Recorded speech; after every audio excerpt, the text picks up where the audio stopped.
warahmatullahi wabarakatuh. Alhamdulillahirabbil alamin, wassalatu wassalamu ala asyrofil anbiya'i wa mursalin wa ala alihi wa ashabihi ajmain, amma ba'du. Puji syukur kehadirat Allah Subhanahu wa taala yang telah memberikan kita umur, kesehatan dan kesempatan sehingga kita dapat merasakan kembali bulan suci Ramadan yang penuh keberkahan ini. Salawat serta salam semoga selalu tercurahkan kepada junjungan kita Nabi besar Muhammad SAW beserta para keluarga, para sahabat dan kita pengikutnya hingga akhir zaman. Amin amin ya rabbal alamin. Perkenalkan, nama saya Ratu Safira Hede yang akan menemani kalian dalam waktu menjelang berbuka puasa pada hari ini dengan topik pembahasan saya yaitu Story WA Ramadan, isinya cuma makanan atau bisa lebih berkah. Hadirin yang dirahmati Allah, kalau kita perhatikan setiap memasuki bulan Ramadan, media sosial kita pasti berubah suasana. Story WA isinya menu berbuka, menu takjil atau postingan buka bersama. Tidak ada yang salah dengan itu, karena makanan juga nikmat dari Allah Subhanahu wa taala dan berbagi kebahagiaan juga tidak ada yang salah. Namun ada satu pertanyaan yang patut kita renungkan. Apakah Ramadan kita hanya ramai dengan menu atau juga ramai dengan amalan? Allah Subhanahu wa taala berfirman pada surat Al-Baqarah ayat ke-183 yang berbunyi, A'udzubillahi minasyaitonirrajim. Bismillahirrahmanirrahim.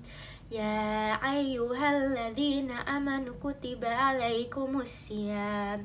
Kutiba alaikumussyam kama kutiba alal ladzina min qablikum la'allakum tattaqun.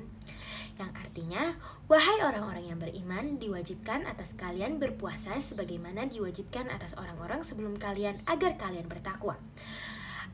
Yang artinya, ayat ini menjelaskan tujuan puasa dengan sangat jelas, agar kita bertakwa. Artinya puasa bukan hanya soal menahan lapar dan haus, tetapi juga latihan membentuk diri, melatih kesabaran, mengendalikan emosi, menjaga lisan, dan membersihkan niat. Kalau seharian kita mampu menahan diri dari makanan dan minuman yang halal, seharusnya kita juga mampu menahan diri dari hal-hal yang tidak perlu, keinginan untuk sekedar pamer atau mencari perhatian. Di era digital ini, jempol kita juga bisa menjadi jalan pahala. Rasulullah SAW bersabda, barang siapa yang menunjukkan kepada kebaikan, maka ia mendapatkan pahala seperti orang yang melakukannya. Hadis riwayat Muslim. Hadis ini membuka peluang besar bagi kita. Bayangkan jika satu status story kita berisi tentang ayat Al-Quran, ajakan sholat tepat waktu, atau doa menjelang berbuka, lalu ada satu orang yang tergerak hatinya, kita mendapat pahala seperti yang ia lakukan.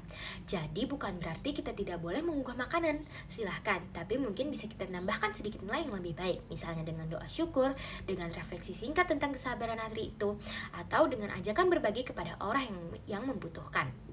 Ramadan hanya sekitar 30 hari. Ia datang dengan cepat dan pergi lebih cepat. Setelah ia berlalu, yang tersisa bukan hanya dokumentasi tentang makanan yang enak dan minuman yang segar, tetapi juga catatan amal baik kita di sisi Allah Subhanahu wa taala. Semoga Ramadan ini tidak hanya memperindah story kita, tetapi juga memperbaiki hati kita.